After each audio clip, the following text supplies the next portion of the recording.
Hi, everybody, and welcome back to my podcast. This is A Sea of Diamonds. My name is Leslie, and I have a special episode coming up for you. So, I've invited a guest, my little sister, well, one of my little sisters, and I will let her introduce herself. Hi everyone, my name is Oriane. I'm Leslie's little sister, and yeah, I'm really excited to be a part of this podcast today. My sister and I will film 2 episodes. We'll record 2 podcasts, sorry. This is the first part, and the second part will come out later. And the second part will also be in French. So tune in. All right, so depending on where you live here, we're still talking about Black Lives Matter. Okay, when I say we're still talking about it, it's because it's not a trend, but we're gonna take this opportunity since people are listening to continue talking about it. So the podcast that we wanted to do today was regarding all Black Lives Matter, and we wanted also to talk about intersectionalism. I'll let you explain what it means. The movement All Black Lives Matter came up in opposition to the transphobia, homophobia, sexism that exists within the Black community. Despite being oppressed by their race, Black people are known to be homophobic towards their fellow LGBTQ plus Black people. So people created this movement, the All Black Lives Matter, just to bring light to the discrimination that marginalized Black people live every day. They are being oppressed by their own people. And it's a real problem that we have in America, but in the whole world, really. Yeah, definitely. It's definitely a big problem. And I've seen some people talking about, oh, okay, you say Black Lives Matter, but you don't account for LGBT, you don't account for women, you don't account for handicapped people and stuff like that. There are some people like that, but there are also many of us that do recognize that within the Black community, there's a huge homophobia problematic. There's a huge problematic with anti-LGBT. You must have seen within the past few weeks some Black women being victim of physical abuse by Black men, women being sexually assaulted, murdered. This is completely unacceptable. So this is why many more people are pushing forward the phrase all Black lives matter, because yes, all Black lives do matter. I think this problem, the origin of it is from, we know that in society, Black men are the biggest target for the police in America, especially, than, for example, Black women or handicapped Black people. I don't know the statistics, but Black men may have, no, sorry, I think that Black men are maybe most likely to commit crimes, most likely to be in prison than Black women. And I think that that's why they're the biggest target for the police. So by that, people assume that, well, Black men are the biggest victim, so we have to protect them first, because they're the first victim of the police, so we have to protect them first. But we have to really think outside of that idea, because Black men are not the only Black people that are oppressed. Every Black person is oppressed by their race, and I understand that Black men are the first target. So that's that. Yeah, that's that. That's also why some people who don't necessarily understand the movement fully, that's where they get it wrong, because they think, oh, it's we're fighting police brutality only. Oh, well, I have some police brutality stories. Yeah, it is part of the movement, but that's not the only thing the movement is about. The movement is about recognizing Black people's rights for every Black person, whether they're men, women, LGBT, handicapped, police officers, you name it. If they're Black, we want equality between ethnicities, equality between communities and people. So many people are getting it wrong. They go on social media, they're like, oh, well, Chauvin was arrested by the police in regards to George Floyd's murder. So why are you still protesting? It means you don't understand. You don't understand that the movement is way more than one single person. The movement is for way more than black men. It's for way more than police brutality. It's for equality in regards to police brutality, equality in regards to education, professional careers, travel, leisure, you name it. It's for equality for all aspects. And we have to stop focusing on specific groups of individuals because we're talking about this. And one of the most victimized population in the United States and possibly also in Canada is Black trans women. They are victims of crimes every single year, every month. Black trans women being kidnapped, being killed, being raped, being violated. And of course, we were talking about police brutality, blah, blah, blah. Black men are victims of police brutality. But that's not the only thing that we stand for. Yeah. It's really important to understand that every Black person can be oppressed different ways. Some people can be oppressed, for example, Black cisgender heterosexual male are oppressed by their race. Black women are oppressed by their race and their gender. Black trans women are even more oppressed than that. Gay people, homosexual people are oppressed by their race, their sexuality, even maybe their gender too. So you can be oppressed more than once. So people have to understand that, yes, police brutality is a main problem we're trying to fight right now. But what about the Black women who are most likely to die where they're given care in hospitals? What about trans women who are being murdered by their own Black people? What about them? What about them? We really have to just take a look back and understand and see if all Black lives are valued the same or they're not. Mm-hmm. Yeah, and that's the whole idea of intersectionality, because you also see this within the feminist movement where, yeah, we talk about feminism, we talk about women's rights and stuff like that. However, the face of the movement is often associated with white women, even though there are women of color in that movement as well. So this is why we have to acknowledge every single person in every movement if you really want the movement to be valid. Saying Black Lives Matter and not account for LGBT, handicapped women, etc., is not saying Black Lives Matter. That's not what it should be. It's not. It's either all lives or no lives at all. That's not the only reasons why, but some people do not support the Black Lives Matter movement, in part because, unfortunately, during the protests in St. Louis, there is an ex-police officer named David Dorn who was killed, or allegedly, I think that there's a video, he was killed by looters that he tried to stop, right? There was not a lot of media coverage on this story, which is very unfortunate.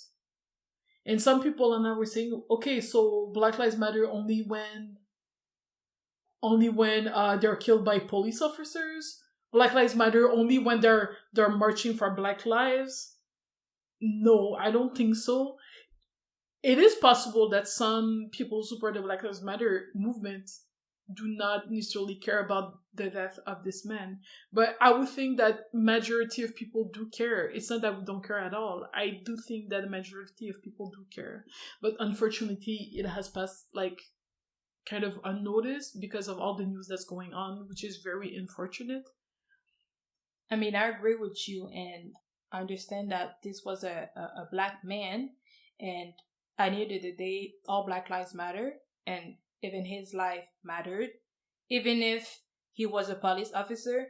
And I think that as Black people, our biggest allies within the police is obviously the Black police officers, because they are Black before they are cops.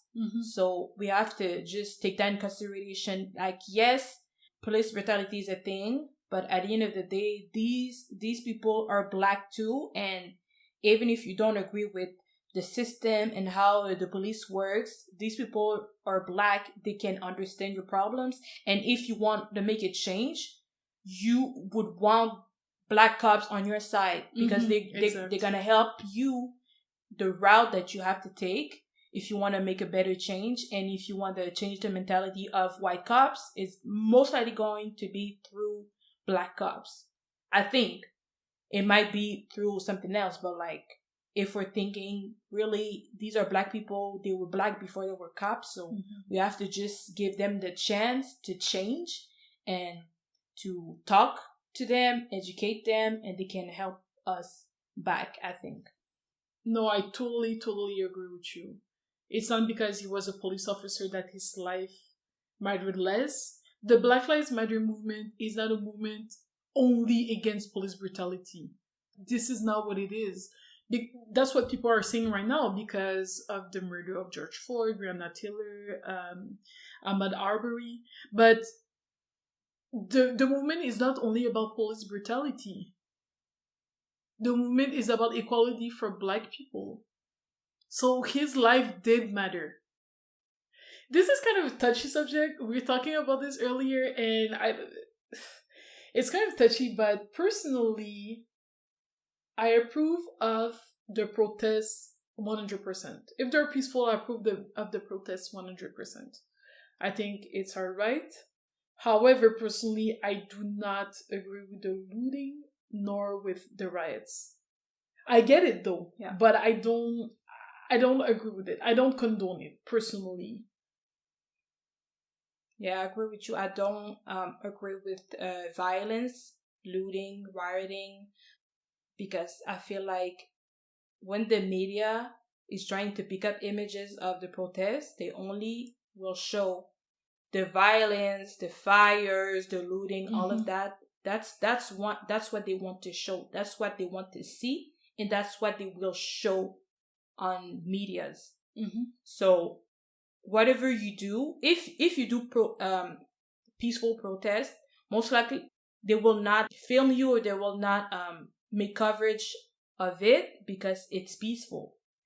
I've seen this on Twitter lately, that the media coverage, I think, went down when the looting and the violence stopped, because the media is looking for things to blame, things to point out about, these are thugs, they're violent, all that stuff. So they really want to show it, the sensation, the wow, the oh my god, the wow effect. Yeah, the wow effect. So yeah, I think that knowing that we should just keep doing peaceful protest.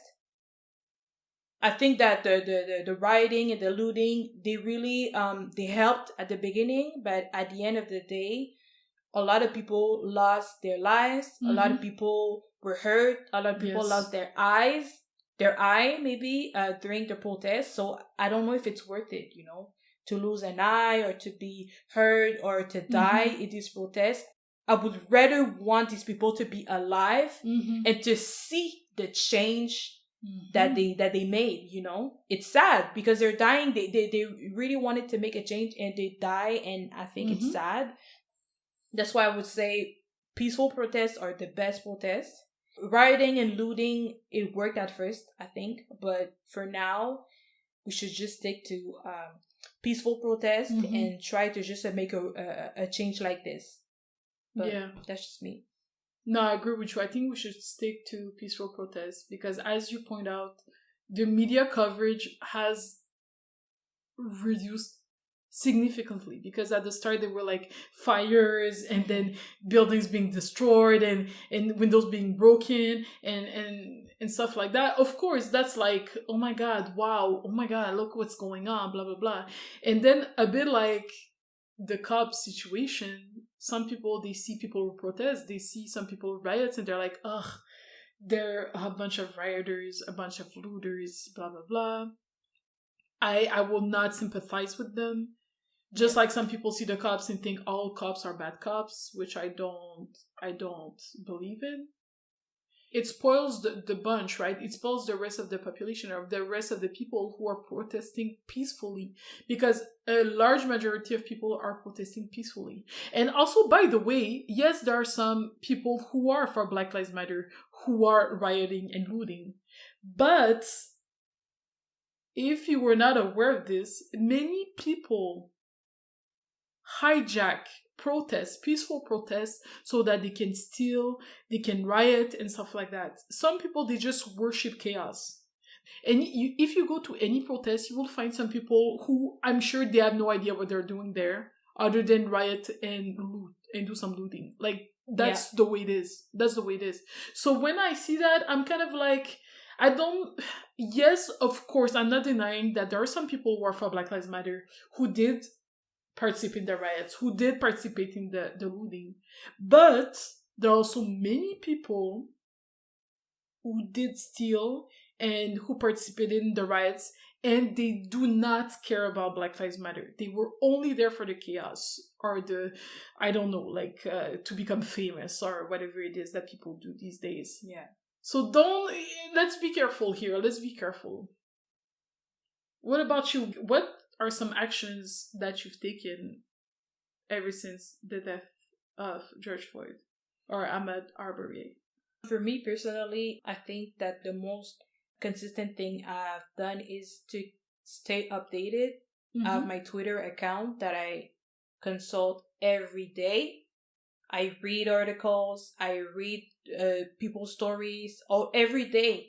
I surround myself with people that will retweet, like, and comment things that I want to see. So every day for like 2 weeks, every day, the only thing I was seeing is what's going on, and it's amazing. It's a great thing, and I'm really proud of this because I'm informed and I know what's going on, and I don't wait for the media, the journals, or the newspapers, and for the TV to tell me what's going on. I see the news for myself on Twitter when it happens, right when it happens, and that's what helps me keep stay updated.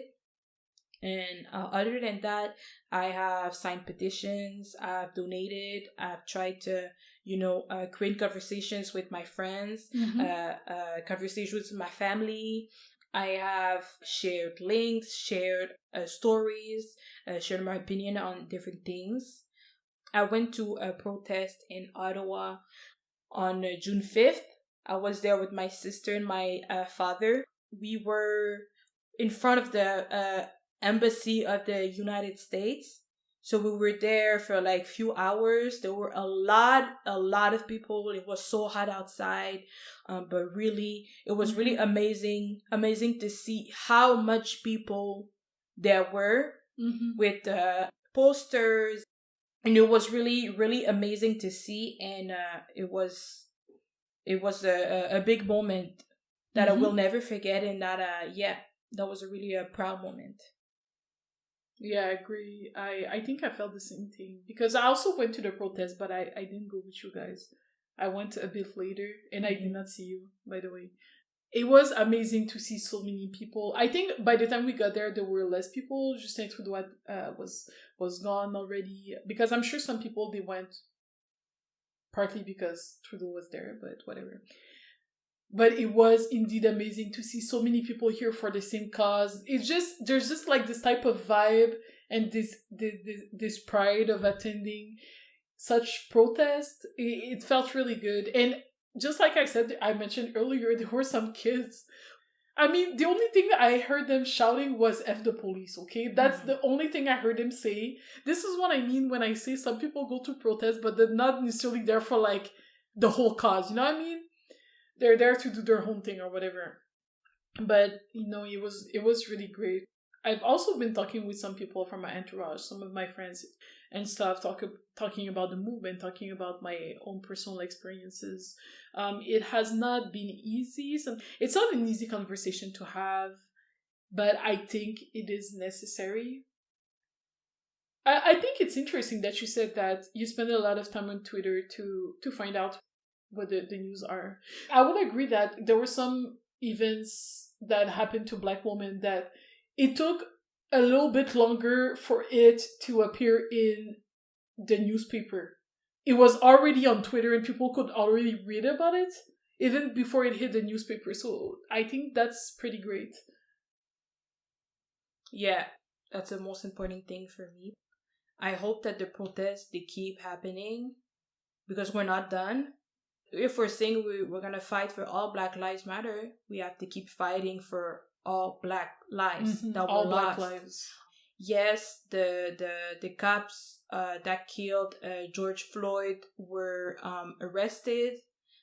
I mean, that's another topic we could go in detail about what happened with them. But we have a lot more to do. The cops that killed Breonna Taylor, they're still free. Yes. I think one was fired, but I'm not sure for the rest. But it's not enough. It's not enough. And if, like I said, we're gonna fight for Black Lives Matter, it has to be all Black lives. Even Black women, we need to fight for them too. Even Black women, even LGBT women. Like, not later than the past week, we found some trans Black women who were murdered.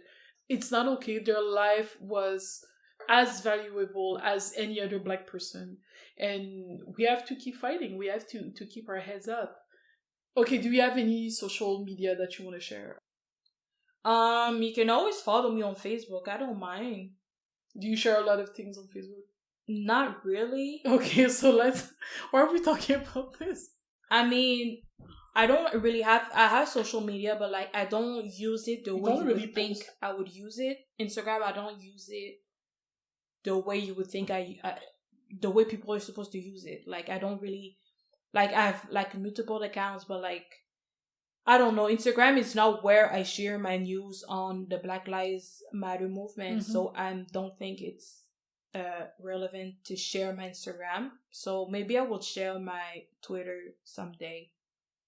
What's the best social media in your opinion to get the latest news on Black Lives Matter? Oh, I knew you were going to say that, but I figured I would ask. Because for someone like me, I have Instagram, I have Twitter, I have most of the popular the major social medias. Yeah. And I can recognize that some news will come out on Twitter one day and like 2 days later it will be on Instagram. Yeah. And I don't like that. I want to know what's going on right now in the US, what's happening, what's trending like right now. That's the most important thing because I know it happened now, and I know that if the event, whatever happened, is happening right now, the media doesn't really have the time to like pick it up and like change the story. If it comes out now, something happens, it's gonna come out like it's gonna be raw, completely raw. It's what happened, the facts. But if it's like few hours later, the media will pick the story, maybe change the details and publish it on their pages. And I don't like that. I want it to be truthfully and accurately. I just want it to be the most accurate possible. And I think that Twitter gives me that. Fair enough. So I think that's all for this episode. Thank you so much, guys, for listening. Thank you. Thank you for listening. And I'll see you in another podcast. So bye. Bye, guys. Also, if you want to reach out and connect with me, please do not be shy. You can contact me at aseaofdiamonds.podcast@gmail.com. One more thing that I forgot. To help and support the Black Lives Matter movement, please follow the link in the description box. Thank you and see you next time.